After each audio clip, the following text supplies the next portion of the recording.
Well, hello. Now, what a week it's been. So the week started with me walking on a trial prosthetic leg, and in the middle was my very first PT client after having my leg amputated, and at the end of the week was my very first massage client after having my leg amputated. So it's been a big week for firsts, and what I have found is there's a lot of stuff that I'm still going to have to learn and adapt that I hadn't even thought about. This happens every time I do something new post amputation for the first time, and there's a lot of stuff that I've done new this week, so I'm trying not to let the whole lot brim over and make my head explode. So firstly, how did I get on with the massage and what have I had to change? So we are struggling for massage appointments at the moment. Lots of people off, staff leaving, stuff like that. A lot of pressure on the massage staff that's still here, and lots of customers I don't want to turn away. So I was trying to find a way to do massage without my prosthetic on this leg. And Trina left me a very handy stool. So when I put it to the right height, I can kneel on it and it's like I'm standing up, but I'm kneeling on one knee. What I've been trying is massage kneeling on one knee like this. So I'm still kneeling on the stool, and I've found that I can do legs really well. But I'm having to really think about how I might adapt a neck, because if I'm sitting and a person is here, I would usually anchor my feet to push against the shoulders, but one leg's not enough for an anchor. And I was finding I was going wee. So it's been quite an interesting experiment so far. I have taken my first client and I'm only taking 30 minutes at the moment. But yes, and I can now also get from sitting to standing reasonably easy. I have to lean on the table more than I used to, which is okay. I don't lean on the client, and I've got to try not to land on the floor. But yeah, all these things you just don't think of that used to be really easy. And I thought I had it all nailed. Every day there's some new thing that I have to relearn again. And there's other really simple things like getting in and out of the room. Now, when I leave a client to get changed, I would walk out the room, leave them to get changed, and come back in. Now, in a wheelchair in this room, it's far too clunky. So I've been using the crutches to get in and out. But that means I can't get them their glass of water. So I'm going to have glasses, water, all the massage wax, and the spatulas and everything, and extra towels, all in here before a customer comes in. And if I've forgotten any of it, I'm screwed. I need the towels because I can't, with massage wax on my hands, then go out of the door on crutches. Whee! Go flying on the floor. So yeah, challenging, but I'm determined to find out a way, and I'm determined for that not to take till the next 6 months, which is what they told me. That's nonsense.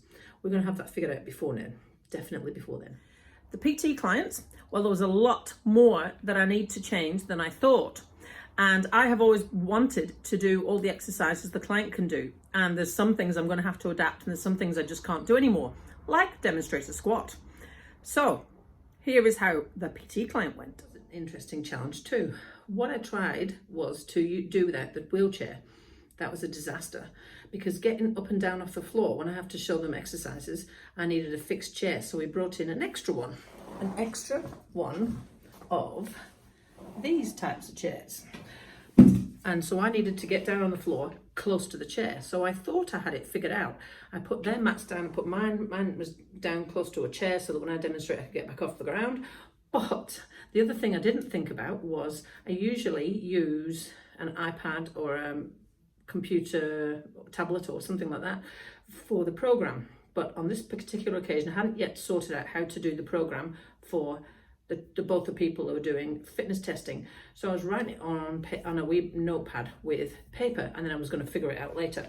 But every time I put that down and sat down somewhere else, it was then a mission to get it again. So I had to put it in my pocket. And then I was using a timer, and the timer would go, I'd put it down the floor somewhere and then I'd forget it.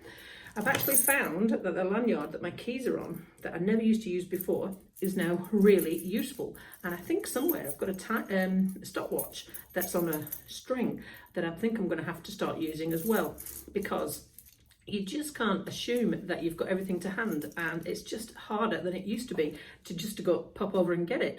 And each time you mess it up and you have to then spend time getting whatever you're meant to get, that's time the customer has to wait for you. Now on this occasion, the customer didn't mind because they were new and they were getting extra rest time, but I'm going to have to figure out how to slick that up a bit so that there's not as much gaps between stuff. And a trip to the hospital, because there's another extra piece of equipment that I need that I didn't need before. So it's now 2 days till pick up the leg day, and I have had another exciting step because I picked up a left foot plate from the hospital store because I'm going to have a left foot as of Monday, and I won't be able to walk around on it all the time. I'll need to sit down and make the leg tolerate wearing it. So I've now got 2 foot plates because I'm going to have 2 feet really soon. So that was my Friday. I don't think a week could have ended on a better note, really, although there is still a lot of stuff for me to learn and adapt, because the middle of the week and the whole infection thing is just a little bit crap, and I hope it gets dealt with soon, because every week that goes by is another week I can't swim. I've got Challenge Wanaka in Feb, and I'm really hoping that I can get back in the pool at least for a week, couple of weeks before that. The distance doesn't bother me too much, but the fact that I can't get in the pool because of the infection does. We need to get that under control, and that is what's worrying me at the moment. So that was my Friday summary. Have a lovely evening, and I'll talk to you soon.